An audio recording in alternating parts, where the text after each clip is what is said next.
کہ حضرت عثمان کی شہادت کے اندر جس یہودی ابن سبا کا کردار تھا وہ کہتا تھا کہ حضرت علی وصی رسول ہیں اور خلیفہ ان کو ہونا چاہیے. تو یہ چیزیں بھی حضرت عثمان کی شہادت کا پیش خیمہ بنی. لیکن حقیقت میں آپ کو یہ پتہ ہوگا، یا جس کو نہیں پتہ وہ تاریخ سے یہ حوالے ہم سے مانگ بھی سکتا ہے، کہ جو لوگ بھی حضرت عثمان سے مطالبات کرنے آئے تھے، محاصرہ کرنے آئے تھے مصر سے یا دیگر علاقوں سے، ان کا یہ مطالبہ نہیں تھا کہ حضرت علی کو خلافت دے دیں. ٹھیک ہے، تو ایسی تو بات ہی نہیں ہوئی. تو یعنی آپ خود اپنے اس مقدمے سے یہ ثابت کر رہے ہیں کہ حضرت معاویہ نے جو اٹیک کیا حضرت علی کے اوپر یا ان کے علاقوں کے اوپر یا ان کے خلاف خروج کیا، تو یہ اس لیے ہی تھا کہ وہ حضرت عثمان کے قتل کے اندر شامل تھے معاذ اللہ. ایسی کوئی بات نہیں ہے، نہ ہی ڈاکٹر صاحب نے یہ لکھی، لیکن بہرحال مقصد یہی نکل رہا ہے. لیکن بہرحال یہ بھی بہت بڑا شگوفہ ہے جو اس کے اندر شامل کیا گیا ہے. پھر اس کے آگے چلتے ہیں ہم. پھر انہوں نے کہا صفحہ نمبر 21 کے اوپر کہ حضرت معاویہ نے خلافت کا دعویٰ نہیں کیا تھا، بلکہ وہ امیر شام کی حیثیت سے قصاص کے مدعی تھے حضرت عثمان کے حوالے سے. تو یہ بھی ایک بہت بڑا الزام ہے. اچھا، اس سے پہلے صفحہ نمبر 20 کے اوپر ایک بہت بڑا الزام لگایا گیا مالک اشتر کے اوپر. ٹھیک ہے، صفحہ نمبر 20 کے اوپر انہوں نے کیا کہا؟ انہوں نے کہا جناب عبداللہ بن سبا جو ہے وہ اس نے مالک، لیکن عین وقت پر ایک جنگ جمل کا بتا رہے ہیں کہ ایک بڑی امید کی فضا نظر آئی کہ حالات درست ہو جائیں گے، یعنی جنگ جمل کے حوالے سے یا اور جنگوں کے حوالے سے. لیکن عین اس وقت عبداللہ بن سبا اور مالک اشتر نخی رات کی تاریکی کی سازش کرتے ہیں کہ اس طرح تو ہمارا بھانڈا پھوٹ جائے گا اور ہماری سازش کا پردہ چاک ہو جائے گا. ڈرامہ کھیلنے کے لیے ہم نے اسٹیج جو سجایا تھا، اور وہ حضرت عائشہ کے کیمپ پہ حملہ کر دیتے ہیں معاذ اللہ. یعنی اتنا بڑا جھوٹ. ڈاکٹر صاحب ان کے مقلدین سے ہماری ریکویسٹ ہے کوئی ایک ایسی روایت کسی بھی تاریخ کی کتاب سے پیش کر دیں کہ عبداللہ بن سبا اور مالک اشتر نے مل کے حضرت عائشہ رضی اللہ تعالیٰ عنہا کے اوپر حملہ کیا ہو اور جو ہے سبوتاج کر دیا ہو سارا پلان. تو بہرحال یہ بھی یہاں پہ انہوں نے بیان کیا. اس کے آگے چلتے ہیں. پھر کہتے ہیں 21 نمبر صفحے کے اوپر کہ حضرت معاویہ نے کوئی خلافت کا دعویٰ نہیں کیا تھا. اور پھر آگے کہتے ہیں جناب حضرت معاویہ کو حسن نے صلح کی خواہش ظاہر کی تھی حضرت علی کی شہادت کے بعد. حالانکہ یہ بھی بہت بڑا جھوٹ ہے. صحیح بخاری کی 2704 نمبر کوشش کریں گے آپ کی اسکرینوں پر لگا دیں، جس کے اندر اس جھوٹ کی صفائی ہوتی ہے کہ حضرت معاویہ کی طرف سے صلح کی پیشکش ہوئی جس کو حضرت حسن نے قبول کیا. اور یہ بھی قرآن کا اصول ہے کہ جب آپ سے اس طریقے سے کوئی صلح کی بات کرے تو آپ نے اس کی بات ماننی ہے. تو آپ خود سوچئے کہ آل رسول سے ہو اور وہ قرآن کے اس حکم کی خلاف ورزی کرے اور مسلمانوں. اور ہاں، یہ ایک اچھا کام کیا کہ انہوں نے وہی روایت جس کی طرف ہم اشارہ کر رہے ہیں اس کا ادھورا سا حصہ یہاں ڈال دیا کہ آپ کو نبی علیہ السلام نے بشارت دی تھی، لیکن اس کے اندر سے بھی یہ بات حذف کر دی انہوں نے کہ میرا یہ بیٹا سید ہے، یہ میرا بیٹا حسن سردار ہے، کہ جس کی وجہ سے اللہ کریم 2 بڑے مسلمانوں کے گروہ میں مصالحت کروائے گا. تو یہ سب کاٹ دیا. لیکن کیا کریں، اس پورے رسالے کے اندر حرام ہے کہ حسنین کریمین کی شان کے اندر ایک حدیث بھی پوری نقل کر دی گئی ہو ڈاکٹر صاحب کی طرف سے. تو آپ خود سوچ لیجئے یہ کیا قرآن اور کیا سنت کی دعوت اس کتابچے کے اندر دی گئی. پھر اس سے آگے چلتے ہیں. انہوں نے کہا جی حضرت معاویہ نے تو دعویٰ ہی نہیں کیا تھا. 21 نمبر پیج کے اوپر جو ہم نے پہلے بیان کیا، تو اگر حضرت معاویہ کا خلافت کا دعویٰ نہیں تھا حضرت علی سے لڑنے کے لیے، تو پھر صلح کس نام کے اوپر ہو رہی ہے؟ بلینک چیک یا بلینک پیپر انہوں نے ڈاکٹر صاحب نے خود لکھا ہے. ٹھیک ہے، صفحہ نمبر 22 کے اوپر بلینک چیک سیکنڈ ہاف کے اندر کہ اس کو ہم بلینک چیک سے تعبیر کر سکتے ہیں اس صلح کو. یعنی جتنا پیسہ لینا لے لو، ٹھیک ہے، خلافت دے دو بس. یہ ڈاکٹر صاحب کے الفاظ، یہ بلینک چیک لکھا ہے انہوں نے اس چیز کو حضرت امام حسن کے ساتھ صلح کے لیے.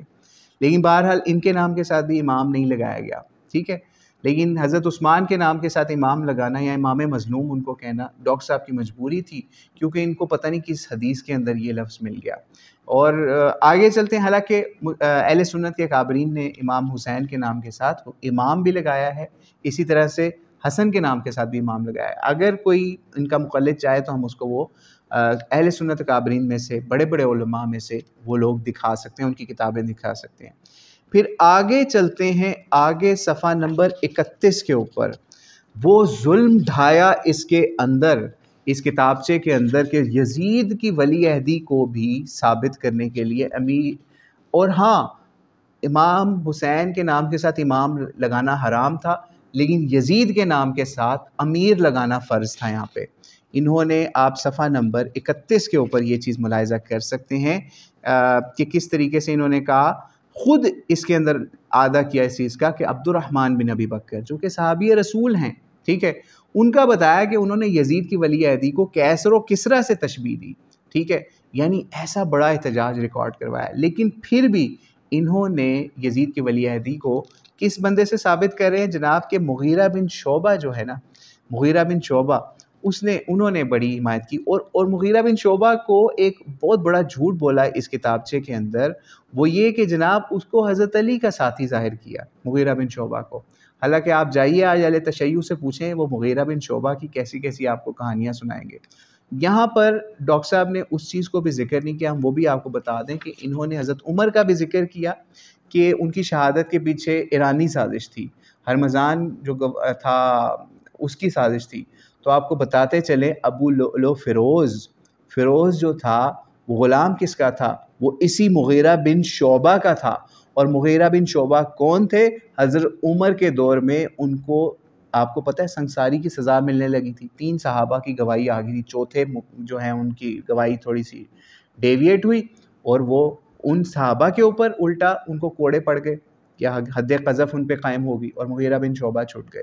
تو آپ خود سوچ لیجئے، حضرت عمر جس کو سنسار کرنے لگے ہوں صحابہ کی گواہیوں کے اوپر، ایک گواہ مس ہو جائے 3 قائم ہو جائے، تو آپ خود سوچ لیجئے کہ ان کا غلام، اسی بندے کا غلام مدینے کے اندر اسپیشل پرمیشن کے ساتھ آ جائے اور حضرت عمر کو قتل کر دے، تو وہ سازش سبائی سازش ہوتی ہے۔ آپ خود سوچ لیجئے۔ ہم نہیں کہتے کہ مغیرہ بن شعبہ نے حضرت عمر کو قتل کرایا، لیکن آپ ڈاکٹر صاحب لوگوں کو کس طریقے سے سبائی سازشوں کا قرار دے رہے ہیں، لیکن اس کے اندر آپ کو کچھ نہیں نظر آیا۔ تو بہرحال اس کے آگے ہم چلتے ہیں، جو ہم نے شروع میں کہا تھا کہ علامہ اقبال کی وجہ سے ہم نے اس کتابچے کا مطالبہ شروع کیا، کیونکہ اس کے اندر علامہ اقبال کے اوپر بڑا طعن کیا گیا۔ صفحہ نمبر جب ہم جاتے ہیں 10 کے اوپر، صفحہ نمبر 10 کے اوپر جاتے ہیں، نہیں صفحہ نمبر 13 کے اوپر، بلکہ یہ صفحہ نمبر ہے 17 کے اوپر، صفحہ نمبر 17 کے اوپر علامہ اقبال کے اوپر بھی مقدمہ کھولا گیا اور کہا گیا کہ جو محتاط ترین لوگ بھی شاعری کی ترنگ میں آتے ہیں تو ان کی زبان و قلم سے بھی غیر محتاط غلط باتیں نکل جاتی ہیں۔ مثلاً آپ علامہ اقبال کے اس شعر پر ہی غور کر لیں، غریب و سادہ اور رنگین ہے داستان حرم، نہایت اس کی حسین ابتدا ہے اسماعیل۔ اور اس سے پہلے قرآن پاک کی وہ آیت بھی ڈالی گئی جس کے اندر شعراء کی مذمت کی گئی ہے کہ وہ کیسی کیسی وادیوں میں بھٹکتے ہیں۔ تو ڈاکٹر صاحب کے مقلدین سے، اور ڈاکٹر صاحب اگر زندہ ہوتے تو ہم ان کو کہتے کہ اپنے پورے درس قرآن میں سے، اپنے پورے بیان القرآن میں سے جہاں جہاں بھی آپ نے علامہ اقبال کا ذکر کیا ہے تو ان کے اس شعر کے کانٹیکسٹ میں یہ آیت آپ نے کیا ڈالی کہ آج آپ کو امام حسین کی شہادت سے متعلق علامہ اقبال کے اس شعر کی بھی تضحیق کرنی پڑی، توہین کرنی پڑی، تحقیر کرنی پڑی، اور اس کی اوپر چھری چلانی پڑی، اور آگے بڑی ڈیٹیل لکھی کہ حضرت اسماعیل سے ان کو کیا نسبت ہے۔ تو آئیے ہم آپ کو بتاتے ہیں کہ نبی علیہ الصلوۃ والسلام جب اپنے بچوں حسن و حسین کو دم کرتے تھے تو کن کی نسبتیں دیا کرتے تھے؟ صحیح بخاری سے ہی پڑھ لیجئے گا، کن انبیاء کی نسبت دیا کرتے تھے کہ حضرت ابراہیم علیہ السلام اپنے بچوں پر دم کرتے ہوئے، یعنی اسماعیل اور اسحاق کے اوپر دم کرتے ہوئے کیا کرتے تھے؟ یہ نہیں آپ کو پتا تو ہم آپ کو مزید آگے لے کے چلتے ہیں کہ آپ نے کہا کہ ان کو کیا نسبت ہے، اس کے اندر انہوں نے کہا کہ وہ تو نبی کے کہنے پہ ذبح ہو رہے تھے یا نبی ان پہ چھری چلا رہے تھے۔ تو آپ زندہ ہوتے تو ہم آپ کو وہ احادیث دکھاتے جس میں نبی علیہ السلام کو بھی اللہ کی طرف سے وہ فرشتہ آپ کے پاس بھیجا گیا جو اس سے پہلے کبھی زمین پر نہیں اترا تھا، جس نے آپ کو شہادت کی خبر دی۔ تو آپ خود سوچ لیجئے نبی علیہ السلام نے اس کے اوپر کیا کیا۔ وہ اب یہاں پر بیان کرنے کا موقع نہیں ہے کیونکہ ہم اس پہ پھر قابو نہیں رہتا اپنے اوپر ان روایات کو بیان کرتے ہوئے، لیکن بہرحال آگے چلتے ہیں تو آپ کو اس شعر سے کچھ نظر نہیں آیا۔ اور آپ کو یہاں ایک اور بھی بڑے عجیب بات بتا دیں کہ علامہ اقبال کے کلام سے خلافت و ملوکیت کا جو عنصر ہے ڈاکٹر اسرار رحمۃ اللہ علیہ کے اوپر حرام تھا کہ وہ اپنے کسی خطبے کے اندر یا اس کے اندر ہی بیان کر دیتے، یا سر حادثہ کربلا ثانیہ کربلا کے اندر ہی سر حادثہ کربلا جو علامہ اقبال کا معروف کلام ہے، یعنی وہ کلام جس کے اندر فرعون کے ساتھ تشبیہ دی ہے یزید پلید کو، ٹھیک ہے، کس طرح سے موسیٰ و فرعون و شبیر و یزید این دو قوت زہایات آیت پدید، یہ علامہ اقبال نے اس کے اندر ایک بڑا زبردست کوٹ پیش کیا تھا کہ جس طرح موسیٰ کے سامنے فرعون تھا اور اسی طریقے سے حضرت حسین یزید کے سامنے کھڑے ہوئے، اور یہ دو قوتیں جو ہیں حق و باطل کی ہمیشہ سے آمنے سامنے رہی ہیں، اور یہ اتنا زبردست سر حادثہ کربلا، اگر آپ چاہیں گے تو ہم اس کو کبھی بیان بھی کریں گے، مکمل کافی لمبا کلام ہے، اس کے اندر رمز قراز حسین آموختیں یہ بھی علامہ اقبال فرماتے ہیں، لیکن ڈاکٹر اسرار صاحب کے بیان القرآن میں علامہ اقبال کے آپ کو بہت اشعار ملیں گے، دیگر دروس کے اندر بھی، لیکن سر حادثہ کربلا آپ کو کہیں نہیں ملے گا، کیونکہ اس کے اندر انہوں نے یزید کی ولی عہدی ثابت کرنی نہیں چاہتے۔ جہاں پر یزید کا مسئلہ آ جائے یا پھر ان کو شخصیتیں بچانے کا مسئلہ آ جائے اور صحابہ کو نظر انداز کر کے یزید کو امیر کہنے کا یا یزید کو ولی عہد ثابت کرنے کا یا اس کے اوپر کسی ایک بندے کا مشورہ ثابت کرنے کا آ جائے تو وہاں پہ علامہ اقبال پر بھی چھری چل جاتی ہے، علامہ اقبال کے شعر بھی کسی حیثیت میں نہیں رہتے، اس کے اوپر قرآن کی آیتیں بھی فٹ کر کے علامہ اقبال کو جاہل اور گمراہ ثابت کرنے کی کوشش کی جاتی ہے۔ تو یہ کچھ ثانیہ کربلا کا پس منظر تھا جو کہ ڈاکٹر صاحب نے بیان کیا، اور آخر کے اندر ملا باقر مجلسی کی جو روایت ہے وہ بھی اس میں بیان کی جو کہ ابو جعفر سے انہوں نے نقل کی۔ بہرحال وہ روایت بھی کبھی موقع ملا تو آپ کو بتائیں گے اس کے اندر کیا حکم ہے۔ اگر اس کے اندر صرف تین شرائط ہی مان لی جائیں وہ ہی اس سارے مقدمے پر پانی پھیرنے کے لیے کافی ہیں کہ امام حسین کی اسٹرگل کو بھی اگر تباہ کرنا ہو اس کے لیے بھی وہ تین شرائط کافی ہیں۔ آپ خود سوچئے کہ کیا اگر کوئی بندہ سرنڈر کر رہا ہو اس طریقے سے کہ مجھے اپنے حاکم کے پاس جانے دو، تو وہ لوگ تو ناچتے فتح کے ساتھ، ٹھیک ہے، تو آپ یہ بات بھی نہیں ان کی مانی گئی اس کتابچے کے مطابق بھی، تو آپ خود سوچ لیجئے کہ کیا ہوتا ہے۔ اور ایک ظلم بہت بڑا ڈھایا گیا جو پڑھ کے مجھے بہت افسوس ہوا، جس وقت اس کے آخر کے اندر کہ جس وقت حضرت عائشہ کو جنگ جمل کے اندر مطلب ان کے اوپر قابو پایا گیا یا ان کو احتیاط کے ساتھ بچایا گیا اس جنگ جمل کے اندر سے، ان کا جب اونٹ گرا اور سارا مسئلہ ہوا، تو حضرت علی المرتضیٰ نے ان کو بڑی حفاظت کے ساتھ ان کے واپس ان کے قیام گاہ تک یا ان کے شہر مدینہ تک پہنچایا۔ اب یہ ظلم اس کتابچے کے اندر جو کہ سر ثانیہ کربلا ہے، ایک اور ظلم یہ ڈھایا کہ انہوں نے حضرت علی کے اس عمل کو یزید کے عمل سے بھی یہاں پہ ملا کے دکھایا کہ یزید نے بھی اسی طرح سے جس طرح آپ نے حضرت عائشہ کو واپس پہنچایا، اسی طریقے سے یزید پلید نے بھی بیویوں کو اور ان کے گھر والوں کو واپس پہنچایا۔ حالانکہ آپ خود سوچئے کہ وہاں ان کی کیسی تضحیک کی گئی کہ کوئی ان کی بچی کو لونڈی بنانے کی بات کر رہا ہے یا اس سے نکاح کی بات کر رہا ہے، اور کس طریقے سے ان کو سرے بازار گھمایا گیا، وہ ایک علیحدہ داستان ہے۔ لیکن بہرحال ڈاکٹر صاحب بہت افسوس ہوا اس کتابچے کو پڑھ کے جس کے اندر آپ نے یزید کے اس عمل کے ساتھ بھی حضرت علی علیہ السلام کو ملا دیا۔ لیکن بہرحال سب یہودی سازش تھی، 25 سال امن رہا یا 20 سال امن رہا جس وقت امام حسن کو قتل کیا جاتا ہے یا ان سے بیعت لے کر خلافت کا قلادہ اپنے گلے میں ڈال لیا جاتا ہے، اس کے بعد سب امن ہو جاتا ہے، کیونکہ جو لوگ بد امنی پھیلانے والے تھے، جو مولا علی کے خلاف جنگیں برپا کرنے والے تھے، وہ جب خلافت میں بیٹھتے ہیں ان کو سکون آ جاتا ہے اور مسلمان 20 سال سکون کی زندگی گزارنے لگتے ہیں۔ تو بہرحال یہ سب سبائی سازشیں ان 20 سالوں کے اندر یا حضرت معاویہ رضی اللہ عنہ کے دور کے اندر ختم ہو جاتی ہیں، ان کا حضرت معاویہ قلعہ خما کر دیتے ہیں ثانیہ کربلا کتابچے کے مطابق۔ یہ تھا ثانیہ کربلا کتابچہ جس کے اندر کیا کیا چیزیں کس کس کی وکالتیں کی گئیں اور کس کس پہ چھریاں چلائی گئیں۔ تو اللہ کریم سے دعا ہے جو ہم نے پڑھا، جو آپ کو سمجھانے کی کوشش کی، اللہ کریم آپ کے دلوں میں اس میں سے جو بھی پازیٹیو چیزیں ہیں اس کو راسخ فرما دے، اور جو غلط چیز ہو گئی اس میں اللہ کریم اس کو ہمارے دلوں سے معاف فرما دے۔ السلام علیکم ورحمۃ اللہ وبرکاتہ۔